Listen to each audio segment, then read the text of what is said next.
Então, voltamos aqui ao nosso curso Magia Natural e hoje a gente vai falar um pouquinho sobre a história da magia. Gilberto, como assim a história da magia?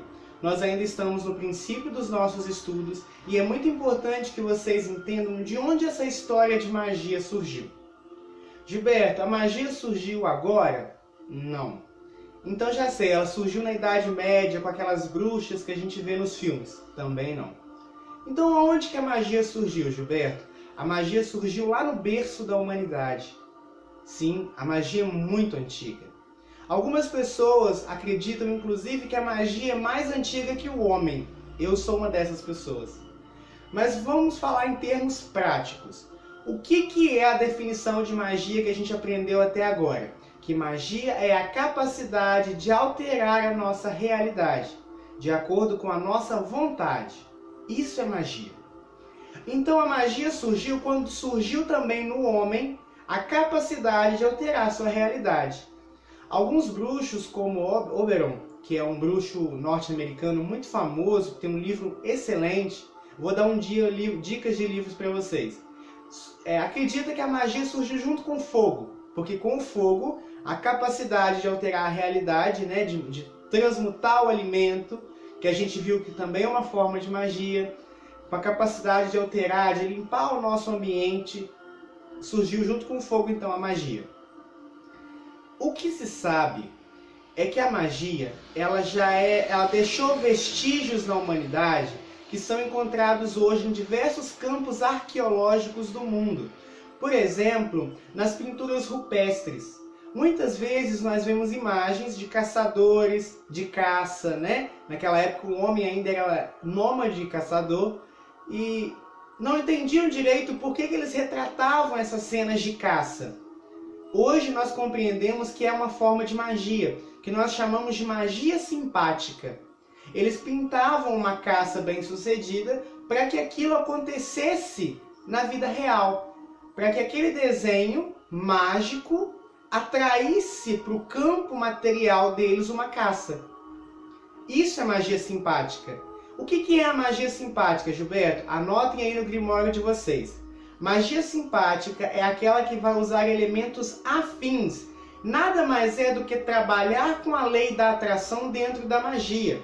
O voodoo é um tipo de magia simpática, onde você utiliza um boneco ou um pedaço de roupa, uma unha, para representar alguém. Ou então você usa uma vela e representa alguém com aquela vela.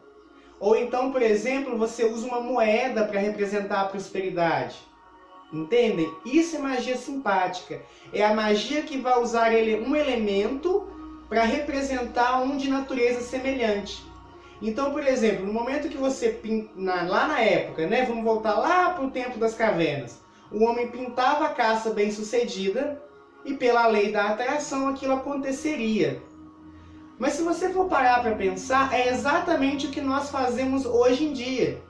Muitos de vocês já fizeram rituais comigo que eu sempre falo, gente, mentaliza o ritual como se aquilo que vocês estivessem trabalhando já tivesse acontecido. Então, se vocês estão fazendo um ritual para prosperidade, imagina que o dinheiro está vindo, você recebendo dinheiro, o dinheiro entrando na sua carteira. É a mesma coisa que eles faziam. Eles representavam uma imagem. Vocês pensam numa imagem. Então surgiu aí a magia.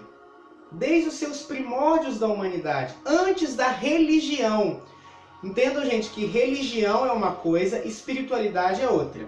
Religião é um sistema humano que tem como função ligar o homem à divindade. Espiritualidade já é a própria ligação do homem com a divindade, porque nunca houve uma separação. Essa separação é ilusória. E a magia é a capacidade de resgatar o nosso contato com o nosso Deus íntimo. Eu vou explicar isso para vocês na próxima aula, não se preocupe. Mas de modo geral, a magia surgiu então lá nos primórdios da humanidade. Existem dois arquétipos que acompanham a magia desde lá, que é o Deus caçador e a deusa mãe. A gente vai aprender isso na aula sobre deuses, mas guardem esse arquétipo desde já. Naquela época o homem era caçador, então o contato dele com os animais era constante. O animal era a caça, o animal era o alimento, era o animal que dava sobrevivência. E eles associaram a figura do animal a um deus, a uma energia masculina, que pode ser Cernunnos, Apolo, Zeus. A gente vai conversar sobre isso em aulas futuras, tá bom? Não se preocupe. Mas, de modo geral, surgiu então nessa época onde o homem era caçador o arquétipo do deus. O deus masculino, da caça, do sustento, da proteção. E surgiu o arquétipo da deusa mãe, que seria a contraparte feminina. Na magia não existe uma supremacia, homem e mulher. Não. Homem e mulher, masculino e feminino, luz e trevas têm o mesmo valor, são equiparados. E surgiu a deusa mãe. A deusa mãe muito ligada à terra, à colheita, ao plantio. Lembra que o homem, no princípio, lá nas aulas de história, que o homem era caçador e coletor? Então a caça representa o Deus, o plantio, a colheita, a deusa. Guardem esses arquétipos, são muito importantes. Aí o tempo foi passando, foram surgindo as civilizações, a Mesopotâmia, o Egito, a Grécia. Nessas sociedades, o culto aos deuses se difundiram, a magia era uma prática normal, não se separava a religião da vida cotidiana. Então a magia era muito comum. É dessa época que nós abstraímos muito dos deuses que nós trabalhamos. Por exemplo, Zeus, Júpiter, Marte, Ísis, Horus, Nefertiti, Nefertiti não é uma deusa não. Ishtar da Babilônia, Enkidu, diversas divindades surgiram dessa época. A magia ainda continuava em voga no mundo, só que era uma magia mais cerimonial. A primeira magia, essa lá do tempo das cavernas, era uma coisa muito intuitiva, não havia religião dogmatizando. Então as pessoas eram mais livres, a magia acontecia naturalmente, pintava-se, como eu expliquei, entalhava-se algumas imagens de deusas, cultuava-se as manifestações do deus e da deusa. Tinha um deus do vento, tinha um deus da chuva, tinha um deus do raio. Por quê? Porque nós não compreendíamos esses fenômenos. E na não compreensão nós deificávamos essas coisas, essas energias, em forma de deuses. O tempo foi passando, chegamos na Idade das Trevas, a Idade Média. O cristianismo dominou o mundo desde o século IV e o cristianismo demonizou a magia. Toda forma de culto, de espiritualidade, que não fosse a cristã, foi demonizada. Então aí que a magia começou a ter essa conotação pejorativa que as pessoas têm hoje. Então hoje em dia, por exemplo, as pessoas acham que bruxaria é relacionada ao demônio. As pessoas acham que magia é coisa de criança, ilusão. Por quê? Porque nós temos uma criação cristã que desde a Idade Média bombardeou de falsas informações, criou uma série de contradições religiosas e simplesmente demonificou. Qualquer coisa que for distinta do Cristo é demoníaca. A humanidade ficou míope, pegou uma única divindade e levou ela a ferro e brasa. Nós vamos conversar sobre isso na aula sobre deuses. Surgiu então, agora, mais recentemente, no fim dos anos 50, 40, 50, o ressurgimento da deusa. Um momento de transição planetária que nós estamos vivendo, a Era de Aquário, que é uma era que propicia a espiritualidade, a magia voltou no mundo de novo. Na verdade, ela aconteceu, ela sempre existiu, mesmo na Idade Média, a magia continuou existindo, e agora, em 1950, com Charles Gardner, que foi o fundador da Wicca, vamos dizer assim, abriu para o mundo novamente a magia. Essa é a história da magia, desde os primórdios até hoje. Fiz aí um avanço temporal grande. A magia nunca deixou de existir, na verdade. Desde que o homem tem a capacidade de alterar a sua realidade, ela continua existindo.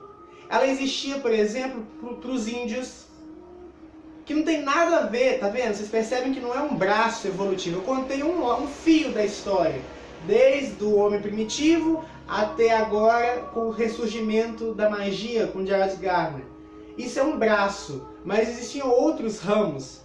Os indígenas, das mais diversas culturas, desde os dos pajés aqui no Brasil até os índios africanos, norte-americanos, os africanos que têm aí o braço na Umbanda e no Candomblé, que trabalham a magia, os orientais.